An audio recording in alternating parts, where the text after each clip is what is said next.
Wow. That is delicious. Hello, Sugar Geeks. Liz and Christophe here. Today we are going to be making some Mille Feuille. Mille Feuille. What he said. Super flaky with a nice pastry cream in the inside and a whipped vanilla chantilly over the top. First, we're going to do our rough puff pastry dough, which is pretty much a quick version of making a puff pastry dough. So we are using high gluten flour to give more structure to the dough, the salt or cold water and melted butter, and then mix, mix, mix. So just mix all the ingredients until they are combined together and add diced butter. It is cold butter. So it's important when you do that part to don't overmix the dough. You want to see pieces of butter all around the dough, and that's what's going to create the layer and the crunchy part of the puff pastry dough. We're going to stop here, and then we're going to finish the dough by hand on a table. And you can see clearly, you can see piece of butter across the dough.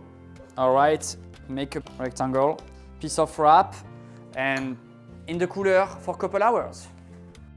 All right, so we are going to start to do some lamination. So we're going to flour our table. So we want to already stay in the shape of a nice rectangle here, okay?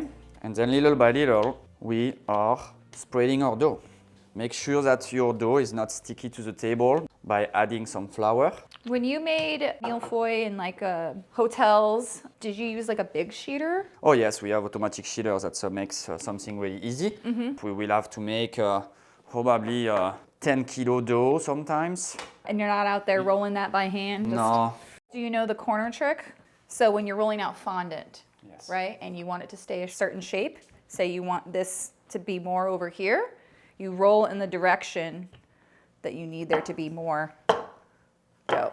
Nice. So you want to remove the maximum of flour. So we are doing what we call a book fold over here. You're going to fold this way to the center line and this way. And stretch to fill in any gaps. And then you fold again. Ah. And then we turn quarter of turn. You want to do another time, exactly the same thing. If your dough is really too soft and is really hot in your kitchen, you could put back your dough in the cooler for about 30 minutes and repeat the process. But you can see the butter is still holding its shape. The dough is not too elastic, so we're just going to go straight into our second fold. Quarter turn, and then you want to roll your dough just to flatten out, and all your dough will need to be the same thickness. So once your dough starts, when you roll it, it immediately shrinks back. Your gluten is too activated and it needs time to rest before you can roll it out again. We're going to wrap it, put it in the cooler for about 30 minutes to an hour, and then we will be able to do our final rolling of the dough and bake it. All right, our dough is ready, Liz. You want to cut it in half? Yes. Let's put some flour, top and bottom. Now we're going to roll it to 1/8 of an inch thick. So we want to do the rectangle that will be the size of our sheet pan. Oh, okay. Approximately. We're using a 9-inch by 13-inch sheet pan. This is a little bit stretchy. You see it's trying to shrink back. Christophe is manhandling the dough to make it behave, but if your dough is too stretchy, just leave it alone, put it back in the cooler for 15 minutes and keep rolling. So we're just gonna trim the side. And when you're trimming, it's important to just press straight down and straight up and not drag, because when you drag, it actually seals the dough. That's the same thing with making biscuits. So we are going to use our rolling pin to roll our dough. Okay. Our sheet pan is already lined up with parchment paper. He sprayed this with a little bit of vegetable oil. And we have our sheet pan that is upside down. Here we go. About the size of the sheet pan. Then we are ducking the dough to avoid the dough to develop too much. Then we want to add another piece of parchment paper over the top and another sheet pan. Right side up. To avoid the dough to overdevelop and keep it flat. Okay. So let's put it in the oven. All right, Liz, our puff pastry is fully baked now. Let's make a pastry cream. So we have our milk inside the pot. Then you take the vanilla bean, you scrape it, and then half of the sugar. So the sugar helps the milk to don't burn. Mix, mix, mix. Boom, boom, boom. Bada boom! During this time, we are going to mix our egg yolk with the rest of our sugar. Mix, mix, mix. Add the cornstarch. Then we mix until everything is combined together. So once it's boiling, you want to add 1/3 of the milk inside your yolk. We're tempering the egg yolks with a little bit of hot milk so that they don't turn into scrambled eggs. Correct. And so we bring the two mixes to the same temperature. And then put it back into the pot. And then we are going to cook our pastry cream on the stove in a medium heat. You gotta mix, mix, mix, mix. Yes. So we want to bring this to a boil again. While mixing though. And we want to boil it for about 30 seconds. And that's to make sure the eggs are stable. And we have our pastry cream ready. All right. Look at that beautiful, thick pastry cream. Nice and smooth. Yes. No lumps. Very smooth. And we want to put a plastic wrap over the top to avoid any skin creation. All right, let's put this in the cooler. All right, so we're going to add our vanilla seeds, 1/3 of the cream, mix the vanilla bean, and we're going to strain it Okay. to remove all the fibers. Now we're ready to whip. So we will add the rest of the cream. Then you add the powdered sugar and you whip in medium speed. This is my Bosch Universal Plus mixer. I like it because it has a large open top, so I can show you guys exactly what I'm mixing.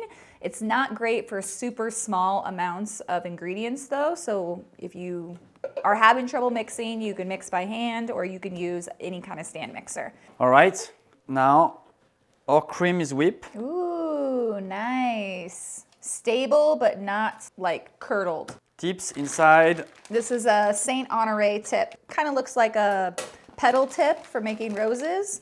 Makes really beautiful cream. And in order to avoid the cream to leak, we want to close the gap by adding a little piece inside. Do you do that with macarons too? Oh yeah. I always have my yes. macaron batter drip out of the piping bag. That's why. So now we want to fill our piping bag with the whipped cream. And now we are ready to pipe our whipped cream on the top of our Mille Feuille. What did you just do? I just remove the gap and I twist it in order to have the piping bag really tight. Now we're going to cut our puff pastry dough. All right, so we want to use a serrated knife to cut our puff pastry dough. So right now I'm going to trim the side of the dough to make it super straight, using a ruler to guide me. Wow. Can you hear this crunch? I do. So what does Mille Feuille actually mean? Translation for translation means 1,000 leaves or sheets. That makes sense. All right, so now that we have a nice rectangle shape, we're going to divide this dough. So we have 8 inches in one side. So we're gonna divide that in half by 4. I'm gonna mark it first, then we're going to cut it in half. That crunch dough. If you were to just use like a chef's knife, it would crush the layers instead of cut them, correct? Correct. You're not gonna have a nice rectangle shape that you're looking for right now. Put the top dough on the bottom dough. And we're going to cut them 1.5 inches. Actually, if you have an electric serrated knife at home, it's gonna be even better. Really? Each Mille Feuille has 3? Correct. What's the difference between this and Napoleon? It's the same thing. Our vanilla chantilly is ready. Pastry cream is ready. Because we put the pastry cream in the cooler, it's pretty stiff consistency. So right now we want to kind of like work it out just to make it a little bit softer. Our pastry cream is nice and smooth. Okay. Let's put it in a piping bag. And we're using a bench scraper to just push the pastry cream down. And you take your bag, you pinch it with your index and your thumb, you twist it, then you remove and you go up. So I am piping straight over here, and then toward the end, I stop pressing, and then I press it down. Push, push, push. Stop, press. Very nice. I love seeing the little specks of the vanilla.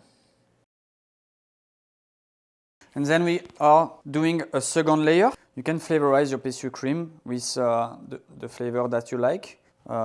Pistachio, hazelnut, chocolate. You could add some cacao powder to your pastry cream. For the top layer, you want to take a little bit of powdered sugar and put the powdered sugar over the top. And then with a torch, you want to caramelize the top of your puff. Be careful to don't over torch it, you might burn it. And then put the top layer. Wow. And you press it down a little bit so they all glue together. And what we're going to do right now, it's a little bit different way to present a mille feuille. We're going to pull it sideways. All right, let's pipe our chantilly. And then I'm just going to create a design. Looks like ruffles. Cool. I love that you just decided to put these on their side to make them a little bit more visually interesting, and yet again showing us some simple but interesting techniques to elevate a dessert. So we're going to put some nice raspberry over the top. Et voilà, our mille feuille, it's done.